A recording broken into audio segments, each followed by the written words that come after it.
yo'nalishlar belgilandi. Shu bilan birgalikda bir hafta muddatda mahallalarni moliyalashtirishning yangi tizimini yo'lga qo'yib, buni birinchi navbatda 903 ta og'ir mahalladan boshlash bo'yicha mas'ullarga topshiriq berildi. Bundan keyin mahallada ixtisoslashuvni rag'batlantiradigan qo'shimcha moliyaviy mexanizmlar ham yo'lga qo'yiladi. Xususan, tomorqa yer egalari va dehqon xo'jaliklariga xuddi fermerlarda bo'lgani kabi sertifikati bor ko'chatlarni sotib olish xarajatining yarmi byudjetdan qoplab beriladi. Mevani turiga qarab shpalerlar uchun 20 ming so'mdan 70 ming so'mga subsidiya ajratiladi. Tomorqaga tomchilatib sug'orish tizimini joriy qilganlarga har bir sotiq uchun 160 ming so'mdan kompensatsiya to'lanadi. Hozirda suv ta'minoti og'ir bo'lgan tomorqa va ijara yerlarida quduq qazib suv chiqarish uchun 150 million so'mdan subsidiya yo'naltirilyapti. Endi quduqdagi nasoslarga 10 kW quyosh paneli o'rnatganlarga yana 50 million so'm beriladi. Agar usta dehqonlar mahalladagi har 10 ta xonadonni eksportbop mahsulot yetishtirishni yo'lga qo'ysa 2 million so'm. Bu ishlarni mahalladagi tomorqasi bor xonadonlarning kamida 30% tashkil qilsa yana 75 million so'mdan mukofot oladi. Shuningdek, barcha tumanlarda oilaviy tadbirkorlik dasturi doirasida ajratiladigan imtiyozli kreditlarning eng ko'p miqdori 1,5 barobar oshirib 50 million so'mga yetkaziladi. Hozir 35 million. Bundan tashqari kredit foizi bo'yicha ham og'ir tumanlarga shu paytgacha 17,5%, bundan keyin 12% bank stavkasida ajratiladigan bo'ldi. Bunda import qilingan va sertifikatli naslli chorva mollari va tuyachilik uchun 100 million so'mgacha imtiyozli kreditlar beriladi. Uy mehmonxona, kichik hajmli muzlatgich, mahsulotni saqlash va qayta ishlash mini texnologiyasi uchun esa 150 million so'm garovsiz kredit ajratiladi. Garovsiz. Chegara banklari hududida joylashgan 563 ta mahallada tadbirkorlik loyihalariga kredit miqdori 1 million so'mgacha oshiriladi. Amalda 300 million so'm. Shu bilan birga oilaviy tadbirkorlik dasturi bo'yicha muammoli kreditlarni undirish bo'yicha yangi rag'batlantirish mexanizmi joriy etiladi. Bu hokim yordamchisiga tegishli.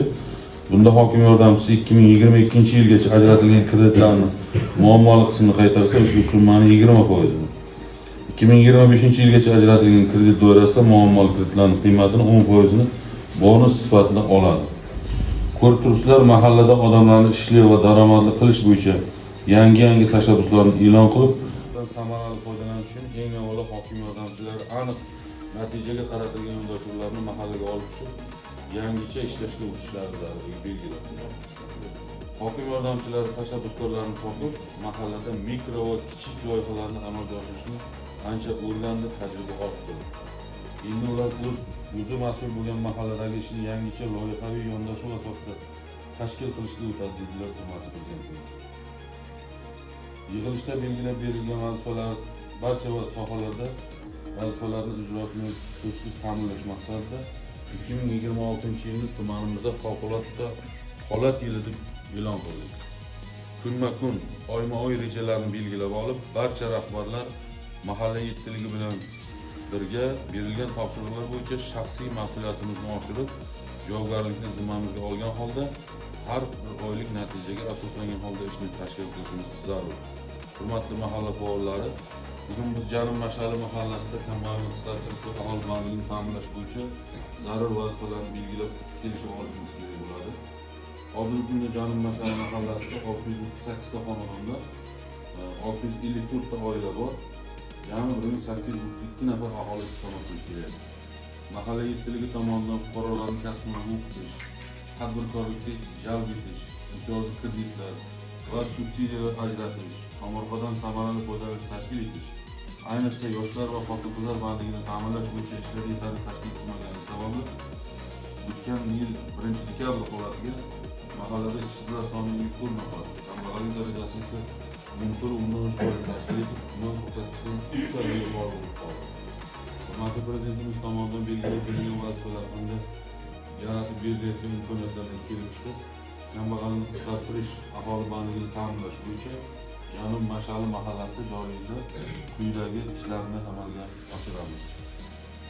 Birinchidan, mahallani barqaror elektr bilan ta'minlash maqsadida 300 kW kichik quyosh stansiyasi qurilib, mahallaga beg'araz aktiv sifatida beriladi. Stansiyadan olingan yashil energiya hisobidan mahallada 400-500 million so'm qo'shimcha daromad keltiradigan iqtisodiy aktiv paydo bo'ladi. Bu yashil daromad, yashil chora-tadbirlarni amalga oshirishga yo'naltiriladi. Ya'ni bu mablag'lar ehtiyojmand xonadonni yashil ta'mirdan chiqarib, energiya xarajatini kamaytirish va turmush sifatini yaxshilashga yo'naltiriladi. Quyosh stansiyalarini ekspluatatsiya qilishga mahallalardagi yashovchi kambag'al oila a'zolari ishga qabul qilinadi. Ikkinchidan, ishsiz fuqarolarning bandligini ta'minlash maqsadida mahallada 10 gektar maydonda 85 nafar tashabbuskorlarga issiqxona xo'jaligi tashkil etish uchun rejalashtirildi. Ushbu loyiha doirasida fuqarolarga yer maydonlari auksion orqali imtiyozli narxlarda ajratilib, issiqxona qurish va faoliyatini yo'lga qo'yish uchun zarur imtiyozli kreditlar beriladi. Mazkur loyiha doirasida 200 nafar ishsiz aholini daromadli mehnatga jalb qilish, qishloq xo'jaligi mahsulotlari ishlab chiqarish hajmini oshirish hamda aholi daromadlarini ko'paytirishga xizmat qiladi. Loyihani amalga oshirish uchun infratuzilmani yaxshilash maqsadida 1 milliard 610 million so'm mablag' talab etiladi. Moliyalashtirish ishlari hurmatli Prezidentimiz tomonidan ajratiladigan mablag'lar hisobidan amalga oshiriladi. Uchinchidan, mahallada joylashgan 27-umum o'rta ta'lim maktabida zamonaviy sport zal qurish rejalashtirilgan. Ushbu loyiha o'quvchilarning jismoniy tarbiya va sport bilan muntazam shug'ullanishi, sog'lom turmush tarzini shakllantirish hamda sport musobaqalarini o'tkazish uchun zarur shart-sharoitni yaratishga xizmat qiladi. Sport zal qurilishi natijasida o'quvchilarning jismoniy rivojlanishi yaxshilanadi va yoshlar o'rtasida sportga bo'lgan qiziqish ortadi. Loyihani amalga oshirish uchun 1 milliard 500 million so'm mablag' talab etiladi. Demak, bundan tashqari mahalladagi tadbirkor G'ani Mustayev tashabbusi bilan 30 bosh naslli qoramollar olib kelinib, sut ishlab chiqarish yo'lga qo'yiladi. O'rnatilgan infratuzilmada sutni qayta ishlash sexi ham ishga tushirilib, mahallada 10 nafar aholining doimiy bandligi ta'minlanadi. Shu bilan birga mahalla hududidagi mavjud 1,5 gektar eski bog'ning o'rniga intensiv bog' tashkil qilinadi. Tadbirkor Alisher To'chiyev tashabbusi bilan mahallada turli xildagi meva va sabzavotlarni saqlash uchun 30 tonna sig'imli muzlatgich ishga tushiriladi. Ushbu loyiha mahsulotlarning uzoq muddatli saqlanishini ta'minlab, mahalliy aholi uchun qo'shimcha daromad va biznes imkoniyatlari yaratadi hamda mahalladagi oziq-ovqat ishlab chiqarishni rivojlantirishga xizmat qiladi. Hurmatli mahalla faollari, yuqoridagi tashabbuslarni amalga oshirish natijasida mahallada aholining daromadlarini oshirish bilan birga 372 nafar aholining bandligini ta'minlash bo'yicha aniq choralar belgilanadi. Albatta, yuqorida belgilangan vazifalarni samarali amalga oshirishda sizlarning bevosita maslahatingiz, faol ishtirokingiz hamda tashabbuskorligingiz va hamjihatingizga bevosita bog'liqdir. Shuning uchun barcha mahalla faollarini yuqoridagi tashabbuslarni birgalikda amalga oshirishga chaqiraman va ishonamanki, Janub Mash'ali mahallasida kambag'allik darajasini 3 barobarga pasaytirish, aholi bandligini va farovonligini ta'minlashga erishaman. Hurmatli faollar, sizlarni hurmatli Prezidentimiz tomonidan yaratib berilgan imkoniyatlardan samarali foydalanib, mahallani yangicha yondashuv asosida rivojlantirishda faol ishtirok etishga chaqirib qolaman. E'tiborlaringiz uchun rahmat. Misol uchun yo'l infratuzilmasi bo'yicha, elektr ta'minoti bo'yicha qancha ish bajarilgan kelishimiz kerak. Bu ham hozir suv qo'llab, o'yilib, xo'jalikka talabga javob bermaydi. Hozir bolalarimiz shu asfalt uchun shundan qatnaydi, lekin har xil yamalar paydo bo'lgan, suv qo'llash holatlari bilan buni qilamiz. Ikkinchisi, o'shani davomidan nurdacha deymizmi? Sharfdacha deymiz. Sharfdachagacha bo'lgan yo'lni ham albatta chiroyli asfalt yo'l ta'mirlaymiz. Umuman mana shu issiqxona 10 gektar bu vaqt kelsa 300 talab odamni ishga qabul qilinadi. O'zi uchun hammasi qo'l mehnati bilan bajariladi. Kerak bo'lsa biz faqat pomidor bodring emas, misol uchun hozir yangi o'simliklar kirib kelyapti. Asosan qiziqadi. O'zi shunday mahalla kelinmadi. Bundan tashqari xizmat ko'rsatish loyihalari mahallada misol uchun ko'pchilik ayrim xizmatlardan boshqa joyga borib keladi. Oddiy temirchilik har bir mahallada kerak.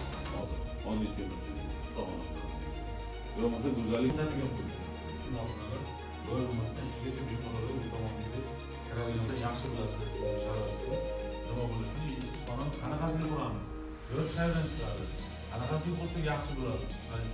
Kimcha 500 kilometr oladigan bo'lsa, ularni ro'yxatini shakllantirib Biz ularga demak bank bilan baribir kredit beramiz. Tumanimizga kirishda o'ng qo'l tomonda bodom bog' degan. Ana shuni Samarqanddan olib kelganmiz. Samarqandda in-vitro laboratoriyasi bor, yaxshi bilasizlar. Toshkentga ketguncha o'sha Jonboy Muzotovning o'tganidan chap tomonda dehqon degan joy bor. Endi O'zbekistonni obod qilib, tinch qilib, shuncha sharoitda yaratgan, elimizni to'q qilgan, ming rahmatlar bo'lsin. Mana Nurxo'jani ko'ryapsiz qanday holda. Hozir kirishdan oldin odam 5 minut to'xtab, qarab bahra oladi-da. O'shani ichida ham tashkil qilingan. O'zim bilan ko'rdim. Obod bo'lsin. Mana shu tumanimizga hokim buvamiz ham ko'p yillar ishlab, umri uzoq bo'lsin, tanjimda sog' bo'lsin. Allohim mana shu hamma yaxshilikni vatanimizga bersin-da. Sog'lik, tinchlik, xotirjamlik. Alloh rahmat.